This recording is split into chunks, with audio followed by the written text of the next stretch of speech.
Sheriff Eli Hayes and his wife Miranda had only been married for 24 hours. The morning sun hung low in the sky, casting a golden glow on their modest farmhouse outside of town. It should have been the start of a long and happy life together. But something was wrong. A sense of unease lingered in the air, unnoticed by most but felt by a few. Eli and Miranda's marriage had been unconventional, by most people's standards. They had an open marriage, an agreement that allowed them both to explore relationships outside of their marriage. To some, this might have seemed like an unusual choice for a sheriff, a man of law and order, but Eli and Miranda had always marched to the beat of their own drum. It worked for them, or at least it had. The two had met many years ago. Miranda had been a free spirit, always out at bars and parties, while Eli had been a quiet, reserved man, working his way up the ranks of the sheriff's department. They clicked almost instantly, and though their lifestyles were different, their bond seemed strong enough to withstand any challenge. Their open marriage was part of that bond. They communicated, they were honest with each other, and that was enough. However, the arrival of Eli's baby mama, Jessica, had complicated things.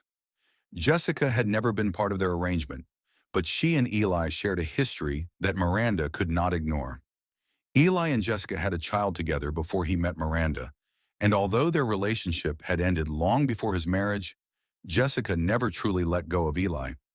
Despite their best efforts to keep their lives separate, Jessica had always found a way to re-enter their world. She had been in and out of Eli's life, and though Miranda had tried to accept her presence, the tension between the two women was palpable.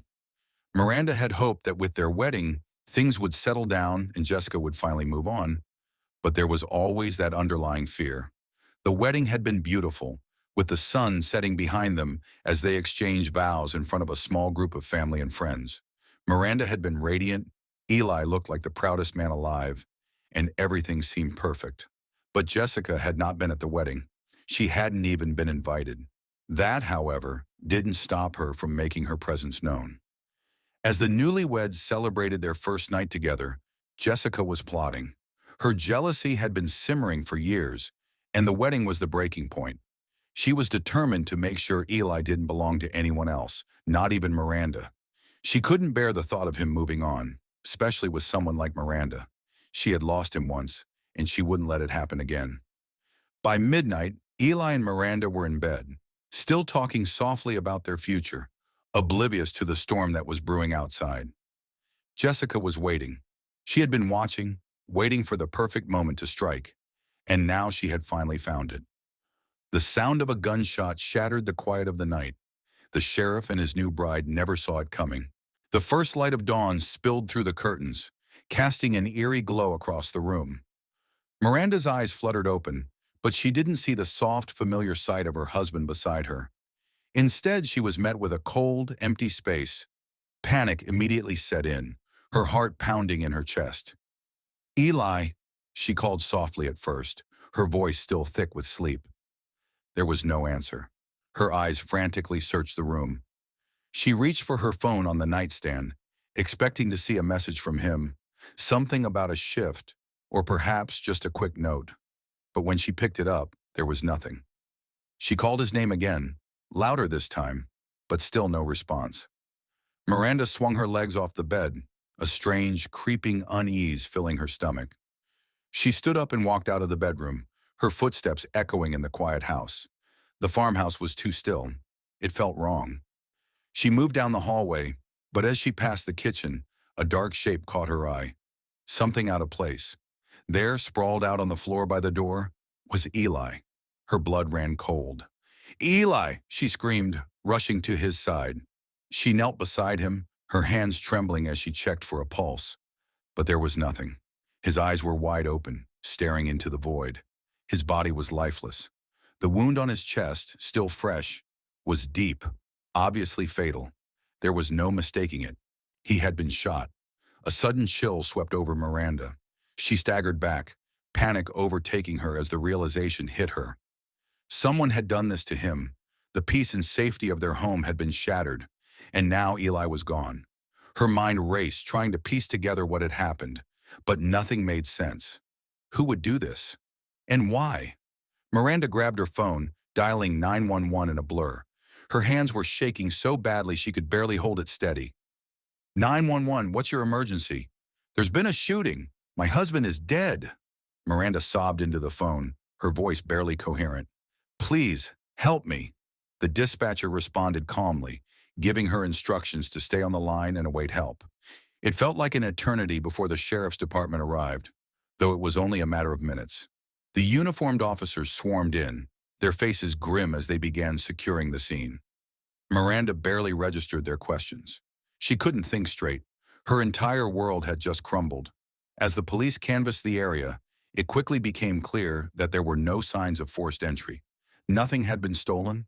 The place had been untouched. Whoever had done this had been invited in, or at least had access. It didn't make sense. As Miranda sat in the corner of the living room, shaking and numb, Detective Rachel Thompson arrived on the scene. Rachel had been with the sheriff's department for years and was known for her sharp mind and relentless pursuit of justice. She had worked on numerous homicide cases, but this one felt personal. Rachel approached Miranda, offering a warm yet serious look. I know this is difficult, but we need to ask you some questions.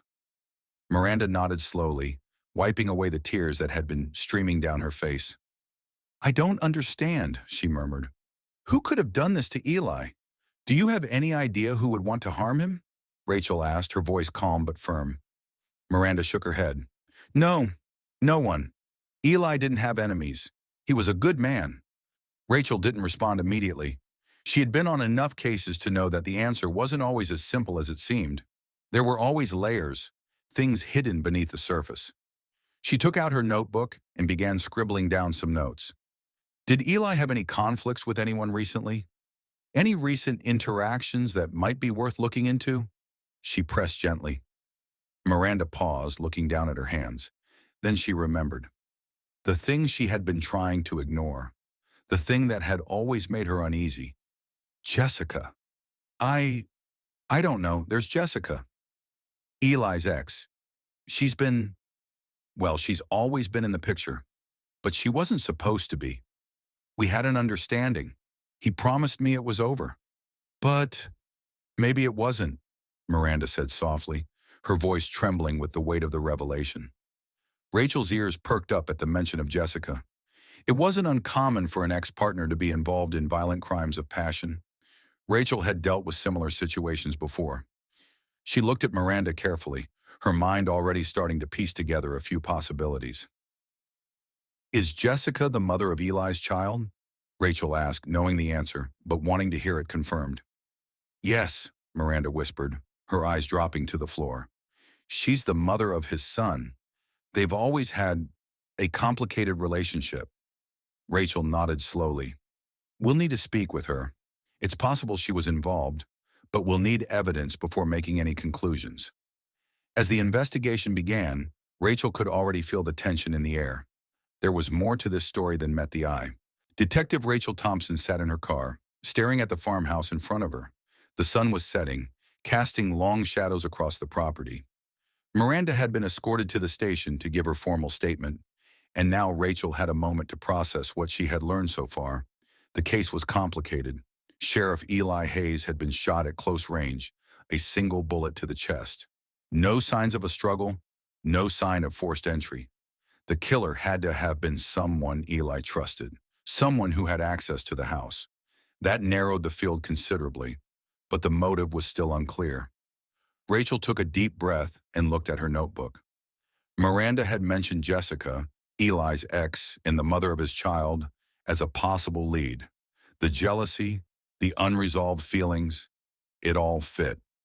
It wasn't uncommon for ex-partners to lash out when they felt betrayed or threatened, especially in a situation like this, where Eli had just married Miranda. But there was more to it than just a jealous ex. Rachel had learned enough in her years of experience to know that people didn't always act the way you expected them to. The situation was starting to feel more like a puzzle, with pieces that didn't quite fit. Rachel's first step was to visit Jessica's house. The house was a small, dilapidated two-story building on the outskirts of town, far from the comfort of the farmhouse Eli and Miranda had shared. It was the kind of place that spoke of years of neglect, a home left behind in the wake of life's disappointments. Rachel knocked on the door, her hands steady but her mind racing. The door creaked open, revealing a woman with unkempt hair and a face drawn with age and worry. She was in her early 30s, but the years seemed to have aged her prematurely, as though the burden of her past had taken its toll. "You Jessica Hayes?" Rachel asked, her voice firm but not unkind. "Yes, that's me. What's this about?" Jessica's voice was thick with suspicion. She had clearly not expected company. "I'm Detective Rachel Thompson with the Sheriff's Department. I'm investigating the murder of your ex-partner, Eli Hayes. May I come in?" Jessica stepped back, her eyes widening with shock. "Murder? Eli? Eli's dead?" Her voice cracked as though she couldn't quite believe the words.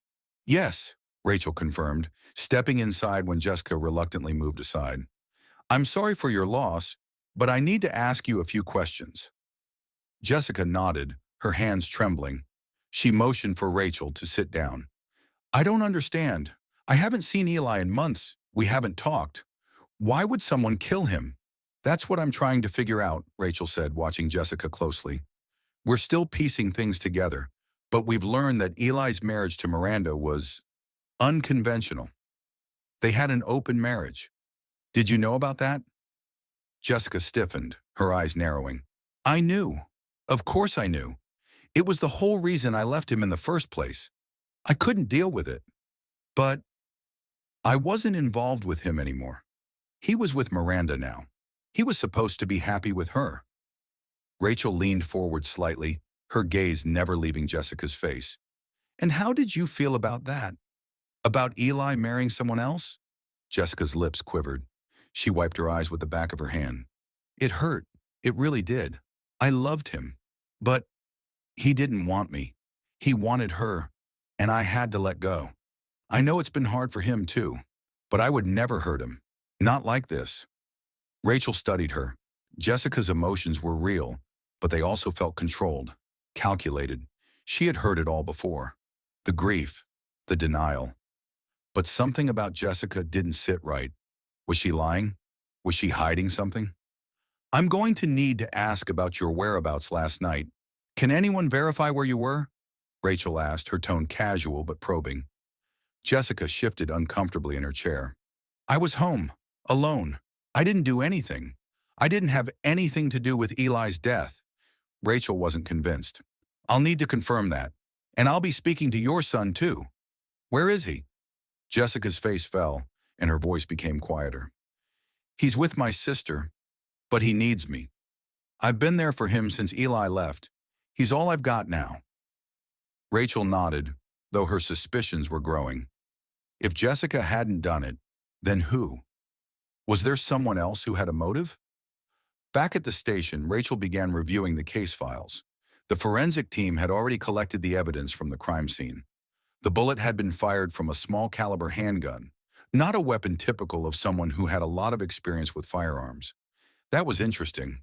It suggested the killer was either someone who didn't know how to handle a gun or someone who had planned this carefully. Rachel's phone buzzed and she picked it up quickly.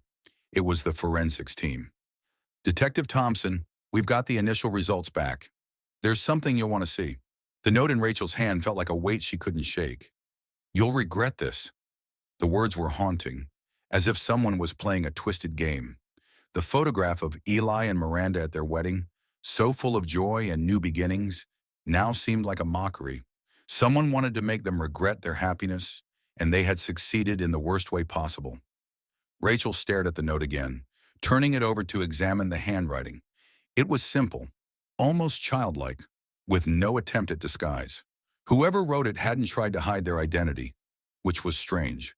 If this was a personal vendetta, wouldn't they want to remain anonymous? Something about it didn't sit right. She folded the photograph and tucked it into her pocket. Her gut told her that this case was growing darker with each new piece of information. It was no longer just about a jealous ex or a love triangle gone wrong. Whoever killed Eli had a far more twisted agenda, and Rachel was determined to uncover it. The next day, Rachel headed to the sheriff's department to continue her investigation. She couldn't shake the feeling that the key to solving the case was hidden in plain sight. She needed to dig deeper into Eli's past, and that meant talking to people who had known him best. Her first stop was the town's local bar, a familiar spot where Eli had often stopped for drinks after his shifts. Rachel hoped to find someone who could shed light on Eli's state of mind in the days leading up to his death. The bar was quiet when she entered, with only a few patrons scattered across the tables. The bartender, a man named Jake, looked up as she approached. "Detective Thompson, right?" Jake said, his voice casual but respectful. "I heard about Eli. Real shame. He was a good guy." Rachel nodded, taking a seat at the bar. "I'm looking for any information that might help with the case. I'm sure you knew Eli pretty well. Was there anything unusual about his behavior recently? Anything that seemed off?" Jake leaned against the bar, wiping down a glass. "Well, now that you mention it, yeah. He'd been a little more stressed lately. Nothing crazy, but he seemed distracted. Talked a lot about Miranda, about how happy he was with her, but it was like he was trying to convince himself more than anyone else. Did he ever mention any threats or conflicts he might have had with anyone?" Rachel pressed, watching Jake carefully. "Not really, but I remember him mentioning something about Jessica a few times," Jake said, his voice lowering. "He said she couldn't let go of him, that she was always trying to get back into his life, no matter how many times he told her it was over." Rachel felt a tightness in her chest. This confirmed what Miranda had said, but there was more to it, something deeper. Was there anyone else he had conflicts with? Maybe someone new? Jake paused, thinking. "Actually, yeah. There was a guy who'd been hanging around the bar lately. Quiet guy, didn't say much. He was always asking about Eli, asking if he'd been around. Real strange. I don't know who he was, but it seemed like he was waiting for something. I don't know if he had anything to do with Eli's death, but it was definitely unusual." Rachel felt a flicker of something, a new lead. She knew she had to find this man. He might not be connected to the murder directly, but if he had been watching Eli, it was worth looking into. That afternoon, Rachel ran a background check on the mysterious man Jake had mentioned. His name was Kyle Hawkins. He was new to town, having moved in just a few weeks ago. He didn't have much of a criminal record, just a few minor traffic violations and a single charge for disorderly conduct years ago, but nothing that would explain his strange interest in Eli. Rachel knew that Kyle's story had to be connected somehow. But what was his angle? Why was he so interested in Eli? She made her way to the address listed on the report. It was a small, rundown apartment on the outskirts of town, far from the hustle and bustle of the center. Rachel knocked on the door, her hand resting on her gun as she prepared for anything. A few moments passed before the door creaked open. Standing in the doorway was a man in his mid-30s, his face partially hidden by a scruffy beard. He was wearing a worn-out t-shirt and sweatpants, looking disheveled and exhausted. "Yeah?" he asked, his voice rough, like he hadn't slept in days. Rachel introduced herself. "I'm Detective Thompson. I'm investigating the murder of Eli Hayes. I understand you've been asking around about him. Can you explain why?" Kyle's eyes flickered with something. Surprise, fear, guilt. Rachel couldn't tell. He shifted his weight uneasily. "I don't know what you're talking about. Don't lie to me," Rachel said sternly. "You've been asking about him. Why?" Kyle looked around nervously, as if he were afraid someone might be watching. "I don't know what kind of trouble you think I'm involved in, but I didn't kill him." Detective Rachel Thompson left Kyle Hawkins' apartment feeling unsettled. There was something about him that didn't sit right. His story about owing Eli money made sense on the surface, but his nervousness, his defensiveness, it all raised questions. Was he hiding something? Or was he just a scared man caught in circumstances far beyond his control? As Rachel headed back to the station, her mind was racing. The case had taken several unexpected turns. Jessica, Eli's ex, had her own motives, certainly, but the more Rachel dug into Kyle's life, the more it felt like his debt to Eli wasn't the only thing complicating the situation. Was Kyle just an unlucky pawn caught in a larger conspiracy? Or was he more deeply involved than he was letting on? The answers weren't clear, but Rachel was determined to find them. The following morning, Rachel met with her partner, Officer Daniel Rogers, to go over the case files and the new leads they'd gathered. Daniel was experienced, calm, and methodical, a good counterbalance to Rachel's drive and intuition. Together, they made a solid team. Anything new? Rachel asked as she sat down, flipping through her notes. Yeah, Daniel replied, looking over his own stack of papers. We ran a background check on Kyle Hawkins. There's a bit more to him than he's letting on. It seems he's been in trouble with some pretty shady people, tied to a few small-time rackets here in town. Rachel raised an eyebrow. Shady people? Tell me more. Daniel slid a file across the table to Rachel. It contained more details on Kyle's past, associates in the drug trade, gambling debts that went beyond the amount he had mentioned, and even a few violent altercations with people who didn't take kindly to unpaid debts. The file also revealed a troubling connection to a local crime syndicate, a group known for their ruthlessness and use of violence to collect what was owed. So Kyle's not just some unlucky debtor. He's been mixed up with dangerous people, Rachel said, feeling a cold knot form in her stomach. That changes everything. Exactly, Daniel agreed. And it gets worse. We found out that this crime syndicate had a few run-ins with Eli over the years. He'd been investigating them, keeping an eye on their activities in the area. If anyone wanted to send a message to Eli, these guys would be the ones to do it. Rachel's mind began to race. If Kyle was in debt to these criminals and Eli had been investigating them, the connection to Eli's murder was becoming clearer. Was Eli's death a retaliation for something he had uncovered? Or was it just collateral damage in a larger power struggle? She leaned back in her chair, running her fingers through her hair. We need to talk to the people in that syndicate, see if they had anything to do with Eli's murder. But we need to be careful. These guys are dangerous. Later that afternoon, Rachel and Daniel met with the local FBI agent, Caroline Miller, who had been brought in to assist with the investigation. Caroline was sharp, experienced, and well-versed in dealing with organized crime. She had the connections and knowledge they needed to take on a case like this. Agent Miller, we've uncovered a link between Eli's death and a local crime syndicate, Rachel said as they sat in the conference room at the sheriff's department. Kyle Hawkins is involved with them, and Eli had been investigating their operations. We think this could be the key to solving the case. Caroline leaned forward, her eyes narrowing. I've heard of them. They've been running small-time rackets, drugs, loan sharking, and even illegal gambling. But they're getting bolder. If Eli had been digging into them, that's a problem. They don't like anyone poking around in their business. Do you think this was a warning to Eli? Daniel asked. Caroline nodded. It's possible. If Eli was getting too close to uncovering something big, they would have wanted to shut him down. The question is whether Kyle Hawkins was just a pawn or if he had a bigger role in Eli's death. Rachel was silent for a moment, thinking back to her conversation with Kyle. He had seemed terrified but also too defensive. Had he been coerced into working with the syndicate, or was he actively involved in Eli's murder? We need to bring him in for questioning again, Rachel decided.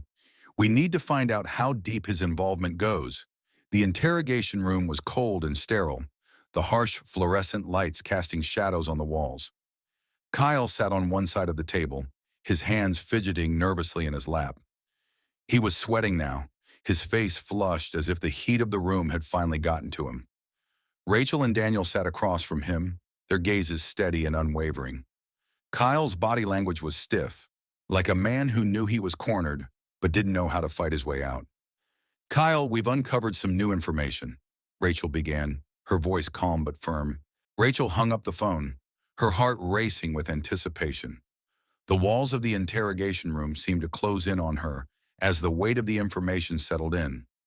The breakthrough they'd been waiting for had arrived, but who could it be? She looked at Kyle Hawkins, who was still sitting there, his face pale and anxious.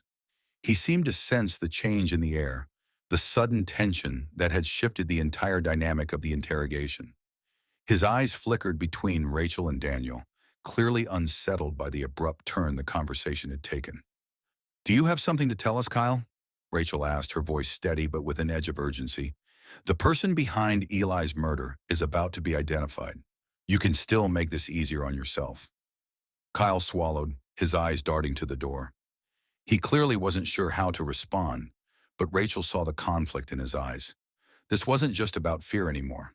He was starting to piece things together, realizing that the walls were closing in, and his involvement was about to be exposed. I didn't kill him, Kyle said, his voice shaky. I swear I didn't. But I know who did.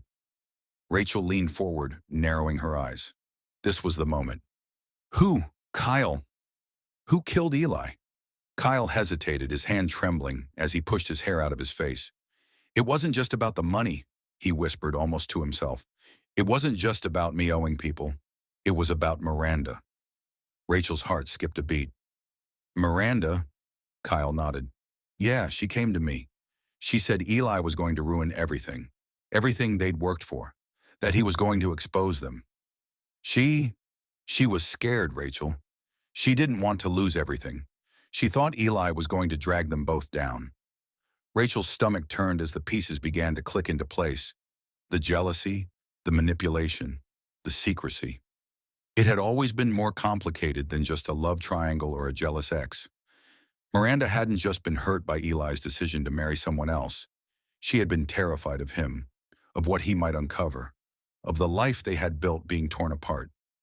Go on, Rachel urged, her voice low and controlled.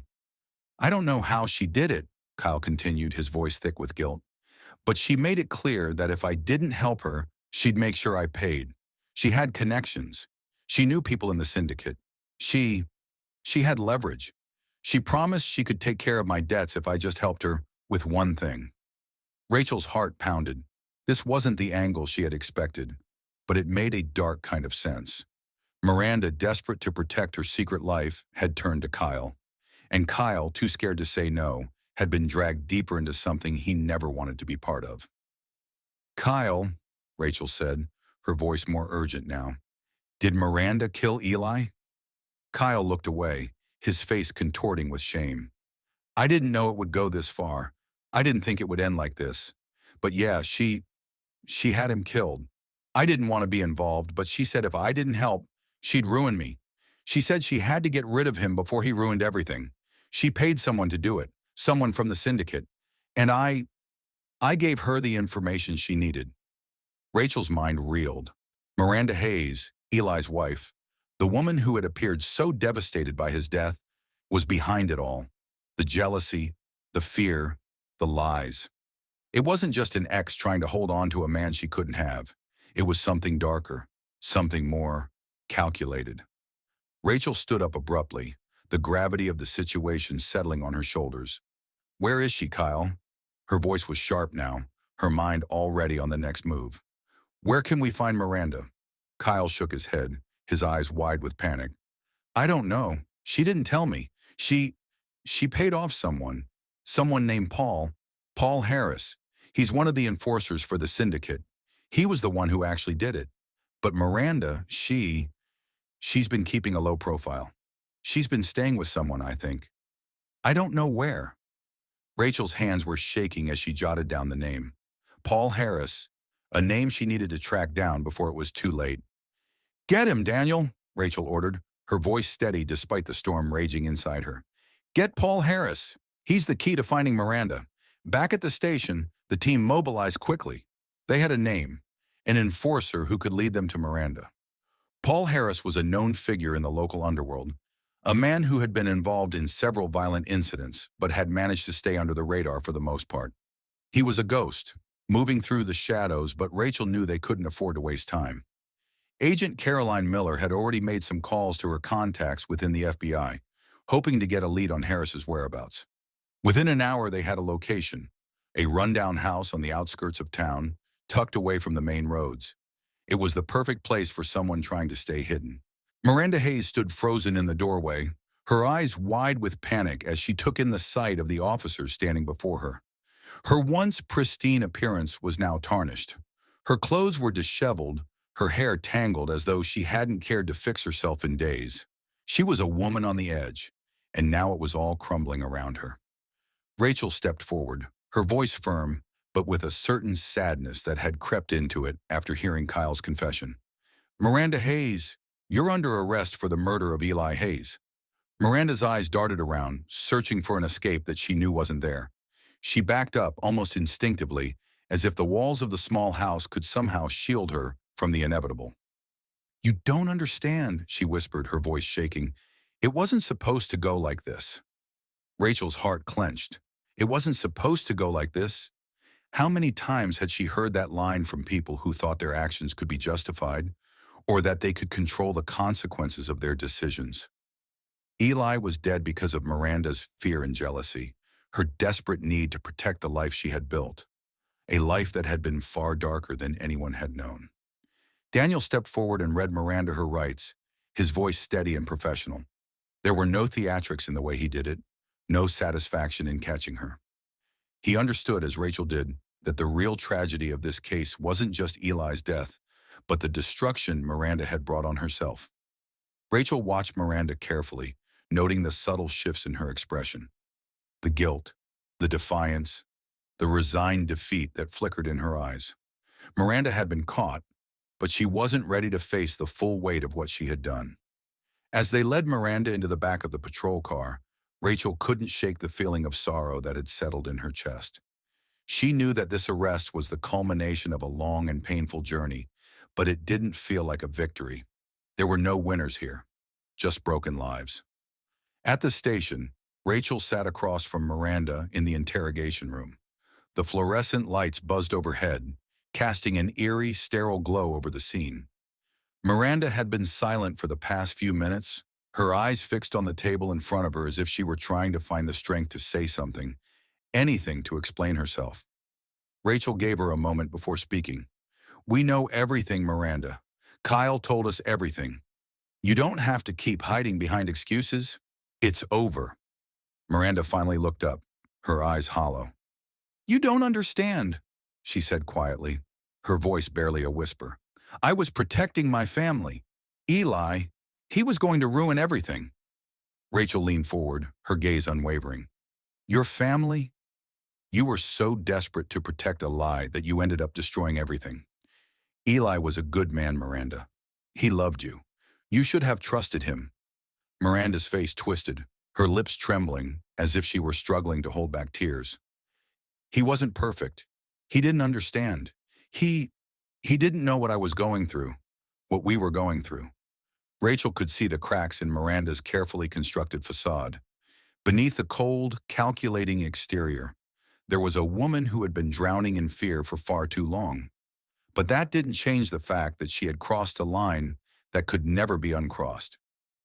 "You killed him," Rachel said softly, but with undeniable authority. "And you did it because you couldn't handle the truth. You couldn't handle that Eli had moved on. You couldn't handle that your perfect little world was starting to fall apart."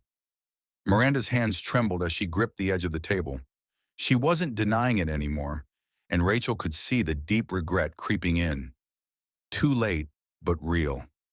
"How did it happen, Miranda?" Rachel pressed. "How did you get Eli killed?" Miranda took a shaky breath, her voice quivering as she began to speak, her eyes unfocused, as though reliving the events that had led to that fateful night. "I didn't want him dead. I just wanted him to leave me alone," she began, her voice raw. "I couldn't let him expose everything we'd done. I couldn't let him ruin it all. So I reached out to Paul Harris. He's connected with people who could make it happen. They promised me they'd scare him off. I thought that was all it would be. A scare. I never thought it would go this far." Rachel's heart sank as Miranda spoke, but she held her ground. "But it did go too far, didn't it?" Miranda nodded, tears finally welling up in her eyes. "I didn't think they'd kill him. I didn't think they would actually do it. But once Paul got involved, it was out of my hands. I had no control anymore. And when I found out what had happened, when I found out Eli was dead, I thought it was too late. I thought I couldn't go back." Rachel's mind was racing.